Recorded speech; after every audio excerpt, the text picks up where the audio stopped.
sing, let's sing another song. Let's sing Nagasalig, Standing on the Promises. On the verse now, ready, sing Nagasalig ko sa salig Jesus, kaigod ko sa hangtod sa kahangturan.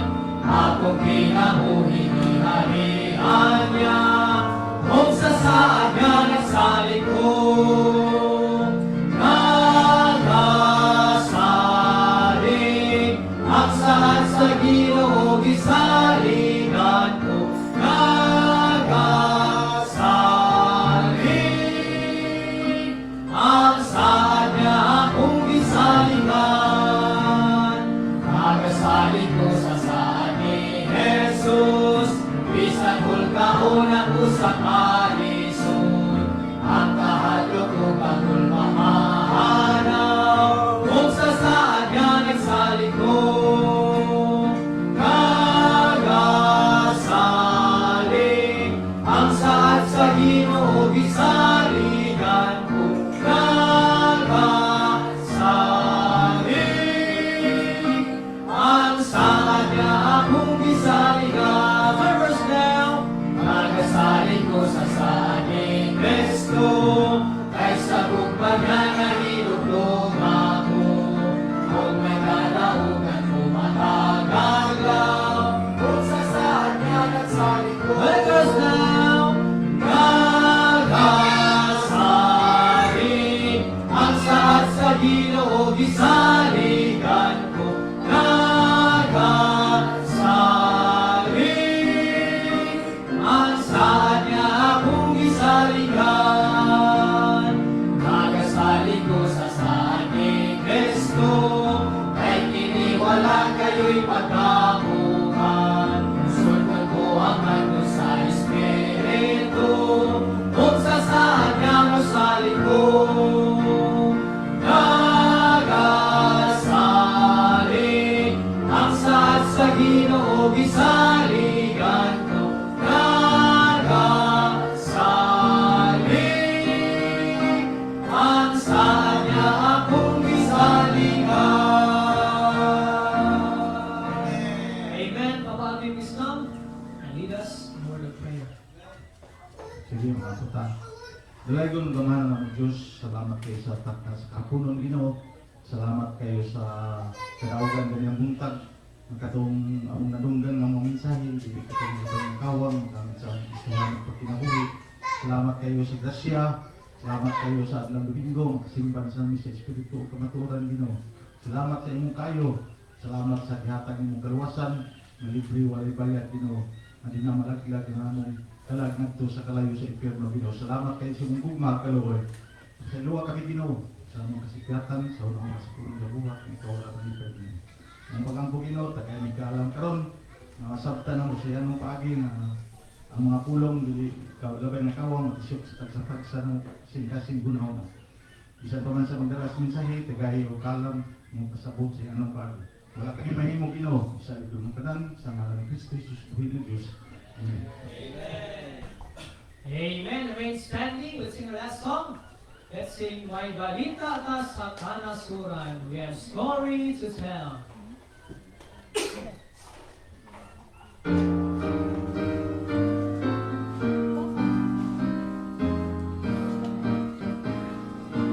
On the verse now, ready, sing. May balita ka sa kanasuran, alam sa nakasala. Balitang matuod matamis, kalikaw ka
Amen. Next.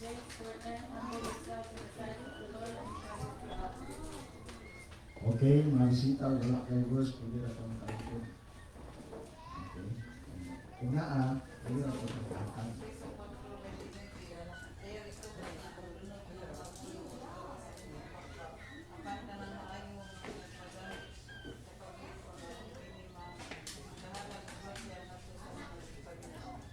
Amen. Colossians 3:17, and whatsoever you do, do forwardly, do all in the name of the Lord Jesus, giving thanks to God and the Father by Him. Amen. Next. Therefore then, humble yourself in the sight of the Lord, and He shall lift you up. Amen. Psalm 34:14, depart from evil and do good. Amen. Next. Salmos 35, Tugyan sa Ginoo ang imong pagkinabuhi, salig kaniya, tabang siya kanina. Amen. Amen. Happiness 7:7, ask and it shall be given you, seek and you shall find, knock and shall be opened to you. Amen. Proverbs 3:5-6, that's better for their hands than for one for ways of punishing and Amen. Next. Amen. Proverbs 27:5, offering fear is very good. Yeah, amen. Next. Your heart is man, but the Lord is a true God. He is a big God and everlasting King. His wrath to avenge and salvation Salmo 109, versikulo 5, ang pulong wala parahan sa akong mga kail, ug kahayag sa akong alagyana. Amen. Please, Lord. Psalm 37:3, trust in the Lord and do good. So shalt thou dwell in the land, and very life thou shalt be fed. Amen. Isaiah 41:10, fear thou not, for I am with thee. Be not dismayed, for I am thy God. I will strengthen thee, and I will help thee, and I will uphold thee with the right hand of my righteousness. Amen.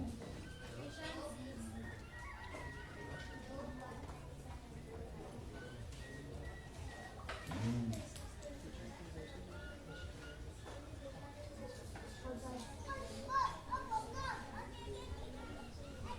Amen.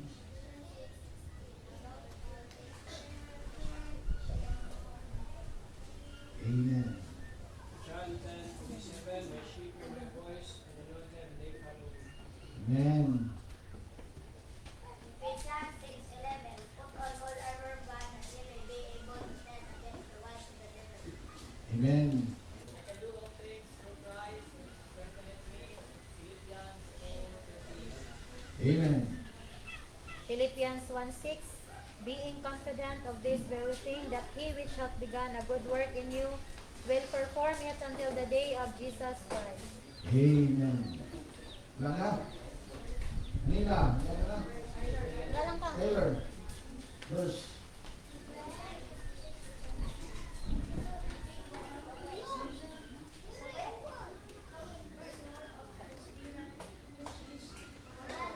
Amen. Wala na?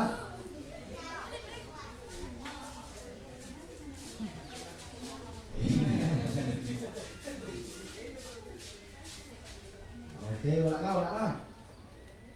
James 1:2, count it all joy when you fall into diverse temptation. Okay, so may natag special number, kung tawag ng restaurant, number 11, pray for our offering. And after sa prayer, may natag special number. Okay, mabuta, Diyos Diyos, salamat Diyos, nakakatulungan. Salamat Diyos sa mga kamusahan nito. Salamat Diyos sa mga pagpilisip Diyos. Salamat man sa mga Diyos na harap ng keraso naman.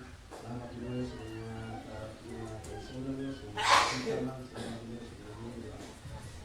Iban Diyos, man sa kanito, kaya panalangin Diyos, sa mga patuloy ng Diyos, sa mga pagkakas naman, sa mga pagkakas panalangin Diyos, sa mga Diyos, sa mga Diyos, salamat Diyos. Kanang Diyos, kasita lang, salamat man, sila Diyos, mga Diyos, tulong, mga Panginoon, mga tulong, mga kawan, mga kapatid, mga kapatid, mga kapatid, mga naman, hindi sa mga Diyos, pag nahiyaman, ang Panginoon, na Panginoon,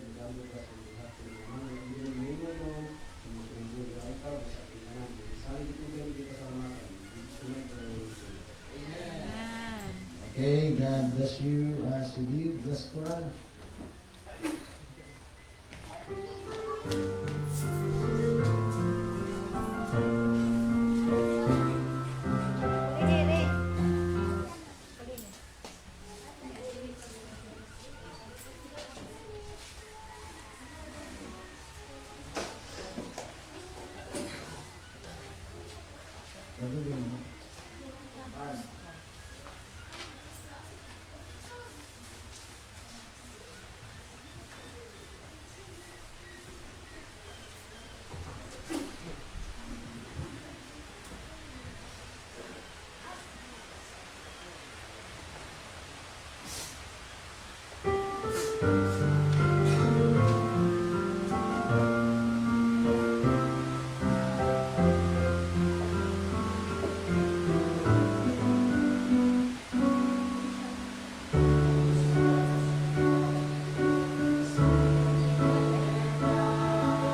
striving together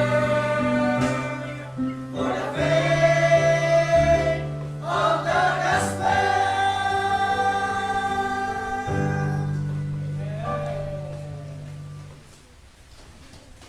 Okay, maningkod ka. So, ito na Bible. Hebrews chapter 11.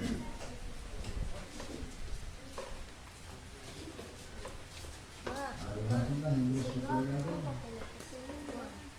Verse number 1.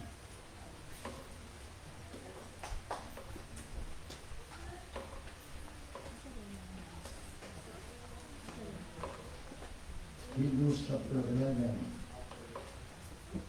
verse 1. Ano mo? Sorry, memorize.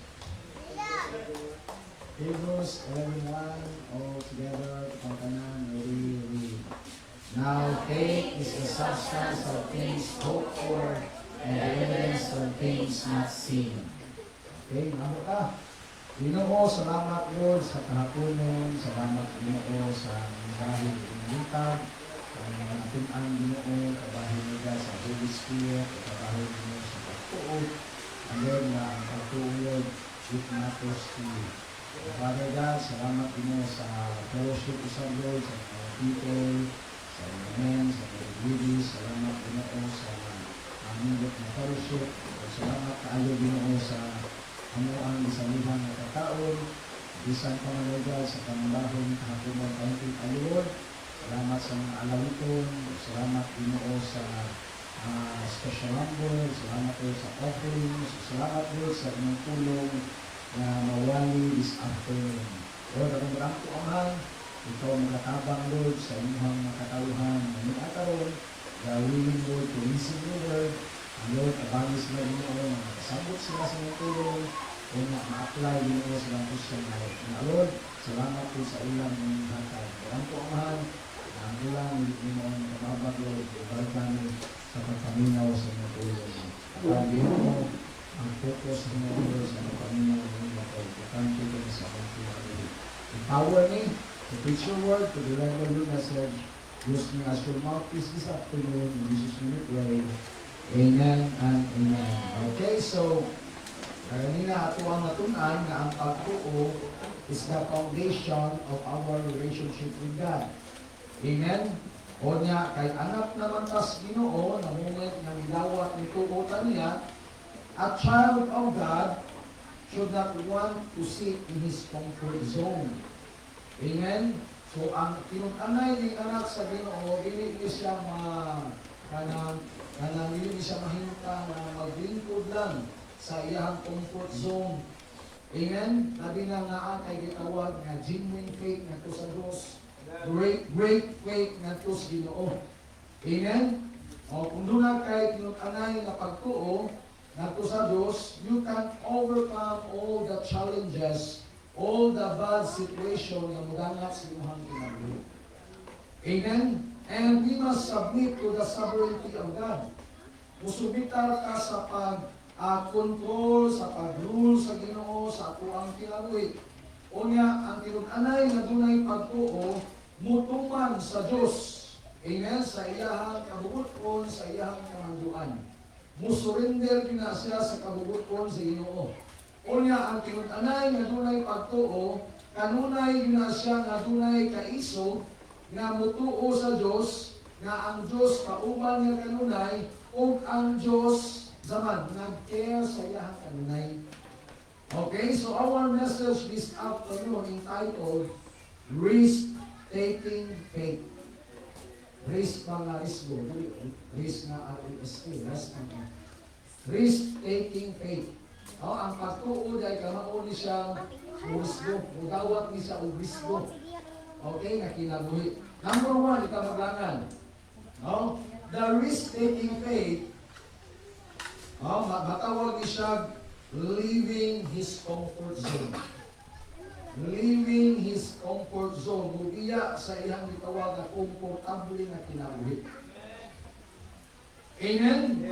So risk-taking faith, it means we step outside of our comfort zone and surrender to God's will. Amen? And overcome any situation in life. Mauni siya ang gitawag nga pagtuo nga kamaong murisdo. Mubiyak ka sa butang, sa lugar nga diin ka komportable. Hello?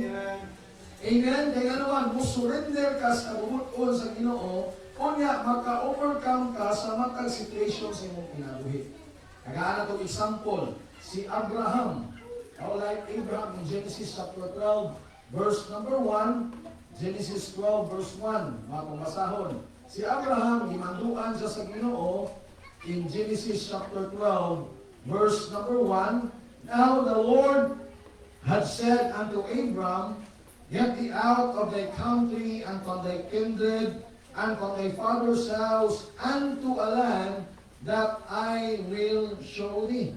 Isugo si Abraham sa Dios nga mugawas ka diha sa imong nasod, no, gikan sa imuhang mga kaliwatan, sa pamilya, sa imuhang amahan, unya moadto ka sa yuta nga akong ipakita sa imuha. Unya katong nga land nga diin ato ibutang si Abraham, wala siya masayod unsa tong klase nga lugar. Amen? Wala mahibalo si Abraham nga unsa tong klase nga lugar. Nga si Abraham ato time, komportable na sa iyang lugar. Kaya diin gibutang siya sa pinutuyog ang iyang pamilya, panimalay. Father's house. Amen? Unya, by the grace of God, in Hebrews chapter 11, verse 8, and by faith, ako makita din mga isuon, Hebrews 11:8, balik sa Hebrews, chapter 11, verse number 8, and awa. By faith, Abraham, when he was called to go out into a place which he should after receive for an inheritance, obeyed, and he went out, not knowing whether he went. Pinaagi sa pagtuo si Abraham, ni obey sa Ginoo, sa wa pa niya madawat ang inheritance, o wa siya mahibalo kung unsa ang lugar nga iyang pag-aatuan. Ni obey siya sa Ginoo by faith. Iyahang gidaan ang iyang comfort zone, ug si Abraham tungod sa iyang pagtuo, nirisgo siya sa pag-adto atong lugar nga diin, isugo siya sa Dios, kung adto sa lubiya sa iyang panimalay, sa iyang pamilya. Hello? Yapon ang isura. Amen? Una, ingon si Kristo, kung dili ka mubiya sa imuhang mama, sa imong papa, sa imong mga anak, sa babae o lalaki, sa imong sulugoon, sa inaang mo, dili ka mahimong takos nga ako ang tinuan. But actually, ang buti pasabot ni Jesus Christ, dili mabiyaan ang pamilya. I-priority lang nimo ang Ginoo kaysa sa imuhang pamilya, kaysa sa imuhang panimalay. Kaya usahay man God, ang pamilya na yung priority, nakatuhan lang ang Diyos. Amen? Hello? Muna, kay walo na ginadaan akong asawa, akong mga anak, na ikaduhan na sila sa akong kinabuhi. Because ang numero 1, ang Ginoo. Amen? Lisod kayo na mga isusama ni Abraham. Oh, by the grace of God and by faith, he leaves his comfort zone. Amen? Una ang gibuhat ni Abraham, makita na ito mga isod na makapa-inspire sa ato ang kinabuhi na the more day ka musalig sa Diyos.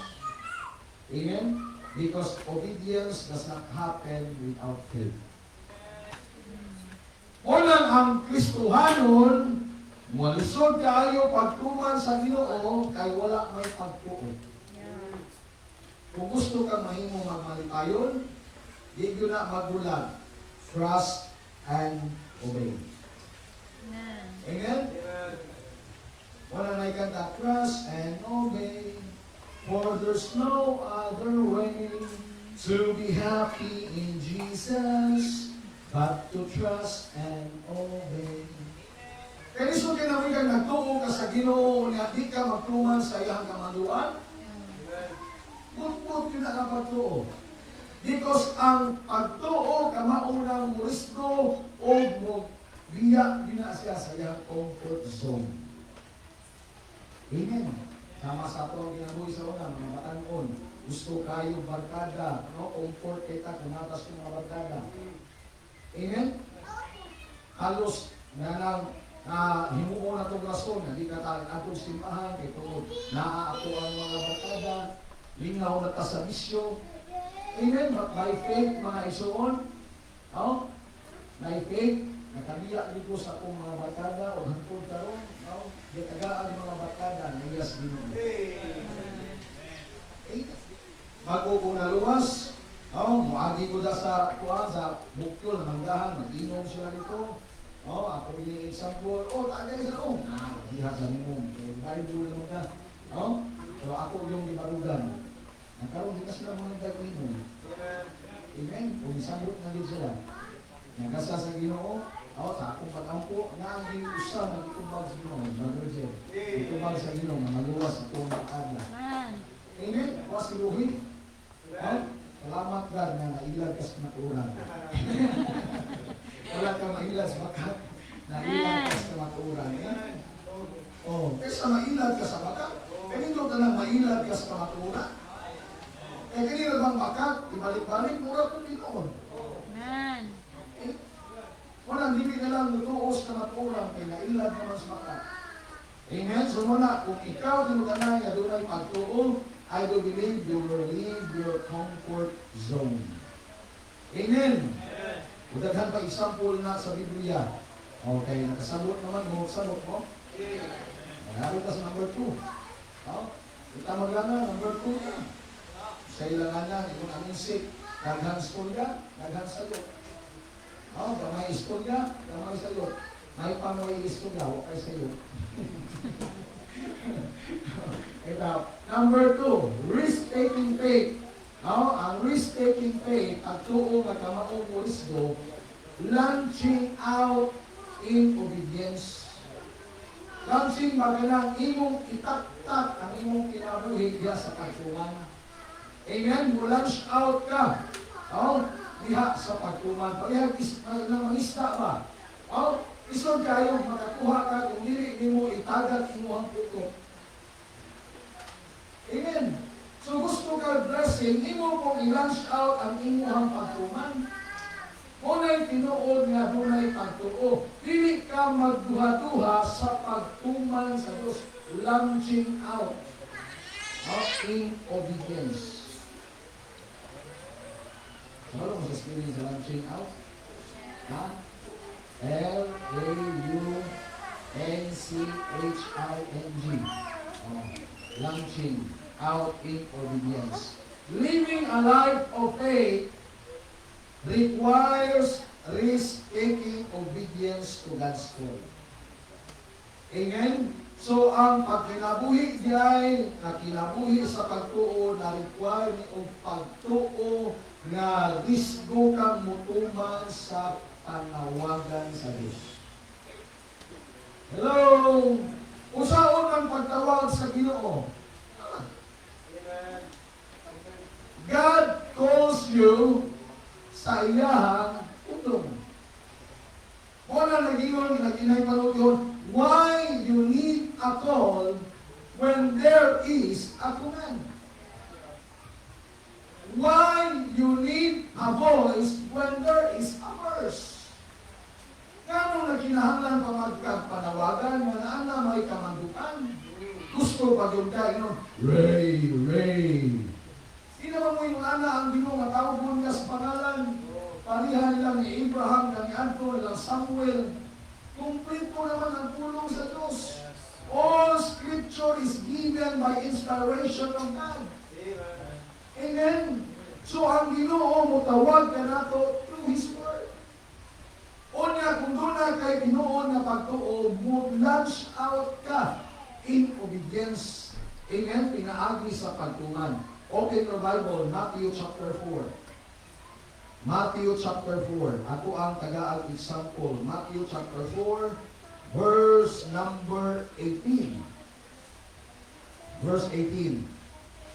And Jesus, walking by the Sea of Galilee, saw two brethren, Simon called Peter, and Andrew his brother, casting a net into the sea, for they were fishers. Okay, so ano na time, sa diyan naglakaw si Jesus Christ sa dagat sa Galilea, no? Nakita niya ang duha ka buok na nagsuon si Pedro o si Andrew. Nga nangisda. Una in verse 19, and he saith unto them, follow me, and I will make you fishers of men. Ang sabi mo ni Jesus Christ, sunod ka na po, kay himuon tamo og mangingisda o tao. Kung sa'yo trabaho ni Peter o ni Andrew, fishers of fish. Pero gitawag sila ni Jesus Christ, follow me, and I will make you fishers of men. Tungod kay doon na sila real faith sa atuang Ginoong Jesus. In verse number 20, tanawa, and they straightway left their nets and followed him. Amen. Kaya kung wala pa sila tinuod na pagtuo, maglisod-lisod yung may pamisdag tao, mananami trabaho din, mamisda na may misda. Makakao namin ani, makakorta namin ani, ang aming paminabuhi. Kung imo pag yung pasundo mo na pamisda o hindi mo tao, kung wala sila mo reklamo, sa ibuhan nila, they left their nets and followed him. And verse number 21, and going on from thence, he saw other two brethren, na pulain doon ng nagsuon, James the son of Zebedee, and John his brother, in a ship with Zebedee their father, kuyog nila ilang papa, si Zebedee, mending their nets, and he told them, ako sa ilang gibuhat, na nagpuna sa ilang mga pukot, o niya, gitawag ni Jesus Christ, ang duha na po ka mga nagsuon. Si James o si John, in verse 22, and they immediately left the ship and their father and followed him. Wala, yun mo ingon, ang duha ka managsuon, o niya, na Jesus Christ ha, kaya manangin sa mismong Papa. Usugot magsarili. Pero ang ingon sa Bible, immediately, ilang gigyaan ang sakayan, ilang gigyaan ang ilang papa, o misunod ni Jesus Christ. Ano man? Because they have a risk-taking faith. Doon na sila'y tinuod na pagtuo. Hello? Andam silang libiya sa ilahang comfort zone aron sa pagtuman sa tawag sa Diyos. Sabta na ba? Amen? Risk-taking faith is the obedience to follow Jesus. Regardless of the circumstances, kung sa may mga circumstances imong kinabuhi, ang risk-taking faith mo obey din na siya sa pagsunod sa panawagan sa Ginoo. Sa pagsunod sa pulong sa Ginoo sa usapay circumstances, situation sa kinabuhi. Amen. Regardless of relationship, when God's call, mo obey din na siya, follow din na siya. Kung doon na kayo tinuod na pagtuo. Amen. Kanang way tinuod na pagtuo, manita pa ng rason na di kasunod. Unay tulong kay sampu na sa Biblia. Oh?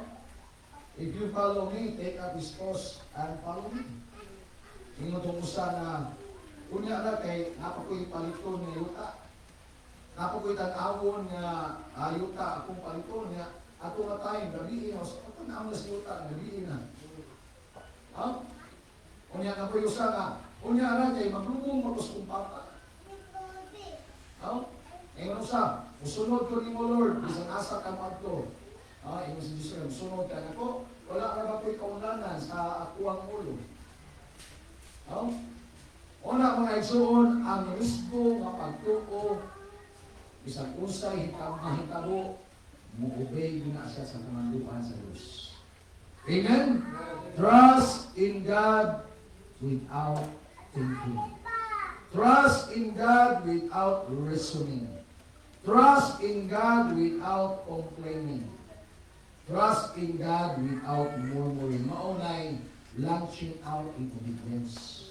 Ang tinuod na pagtuo. Amen? Kanta na to? Amen?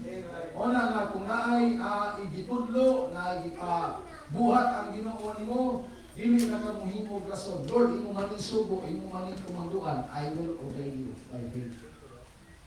Amen. Hello! Ang daw kang tuman kay doon naman kay real faith, genuine faith. Nasabtan? Ha?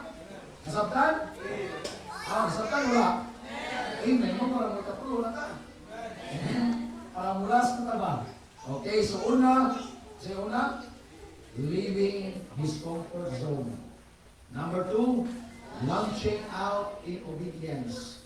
And number 3, last, ready for any situation.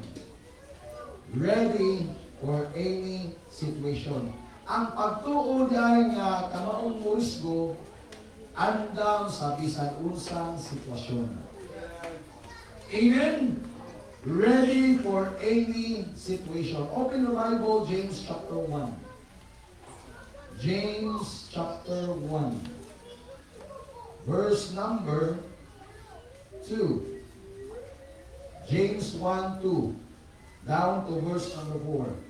My brethren, count it all joy when you fall into diverse temptations, knowing this, that the trying of your faith worketh patience, but let patience have her perfect work, that ye may be perfect and entire, wanting nothing. Kung doon na di ay kay tinutanay nga pagtuo, tanan nga mga sitwasyon sa kinabuhi nga mudangat sa imuha namin ikalipay ang tanan. Kay nasayod ka nga pagsulay na siya sa pagtuo na naay. Amen? Asabta na to? Pero kung wala kay tinuod na pagtuo, na ay problema, imong questionon ang Ginoo. Lord, naman tayo pagtuo, na nga imong magulungan ni. Muna yung mga tao na white tinuod na pagtuo sa Diyos. Amen?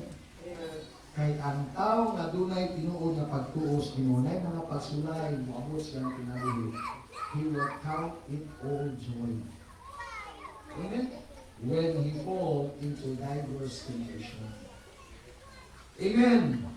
Amo ni nahiskutan ka ganina, kinabuhi ni Shadrach, Meshach, og ni Abednego. Shadrach, Meshach, og si Abednego. Ano man, ang hari nagpahimo siya og graven image, dako kayo nga ribulto, King Nebuchadnezzar. Unya, kadihang mutingog ang mga music instruments, anang instruments, mutingog, kinahanglan kang muyukbo sa ribulto. O yung si Brother Juban, yung mga na iyang favorite nga Bible character sa Biblia. Amen, Shadrach, Meshach, o si Abednego. Unya, nakita na to sila na doon naglinda ko nga pagtuon. Ano man, ang sitwasyon nga ilahang nadangatan, turdi kong lisukan.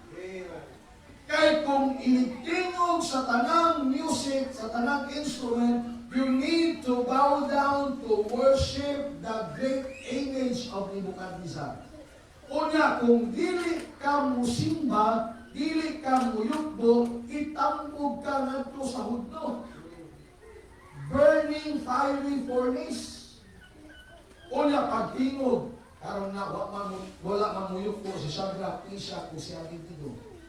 Di-report sila sa hari. Pag-ingon sa hari, ako ani sila kagaan og chance. Ako ang patunggon magbalik ang instrument. Kung hindi sila muyukbo, ako ni sila itambog dito sa hudno. Karon na pagbalik og tingog, wa man hapon sila muyukbo. Ipatawag sila sa hari. Ingon silang tulo, dili nimo kanang kuan, dili nimo ditinsa sa among kuan. Wa mi labot hari, dili nimo ditinsa. Muluwason mo ni sa Ginoo sa among Ginoo o sa dili nimo yugbo ana imuhang graven image. Iya mo na grabe kay pagtuo. Tuod man, di sila gipas-an sila padung sa hudno. Ang unang nasunog at unang pasan. Pagtambog nila dito, natagad sila, nakita sa hari na nahimo silang upang. Di pangutana, pinapakabog akong lihog dito, tulog, pero nakakita ko o ikaupat, no, ang iyang hulagway sama sa anak sa Diyos. Amen? Pagawas na sila, pagawas na. At pagawas, bisan ang buhok sa ilang ulo, wala yun nasunog. Kaya nga naman, ang tinug-anay nga pagtuo, ready in any situation. Amen?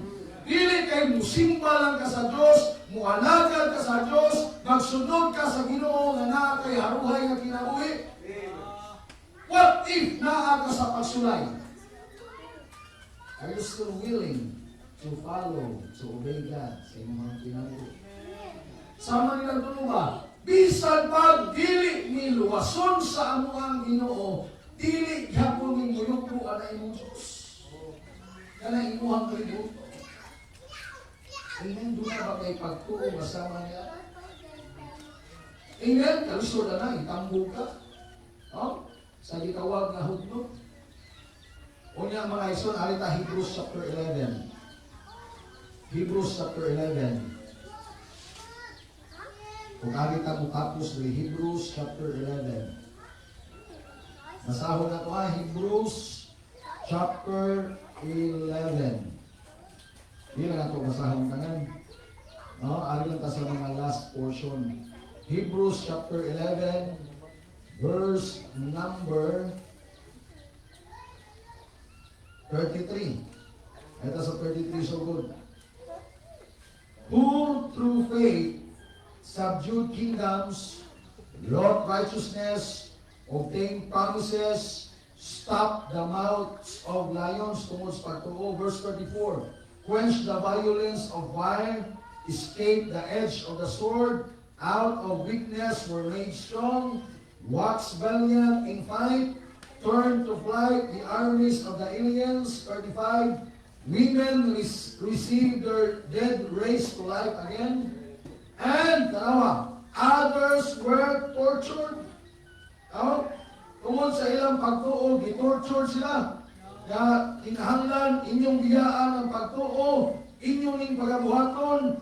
Okay, kung di inyong buhaton, aktyon mo, gitorture sa kayo, not accepting deliverance. Amen? That they might obtain a better resurrection. Verse 36, and others had trial of cruel mockings and scourgings. Tiyaw mo na. Yea, moreover of bands and imprisonment. Suway kang kapriso tungo sa ngalan sa Ginoo. Wala. Gigapos ka tungo sa ngalan sa Ginoo. Wala.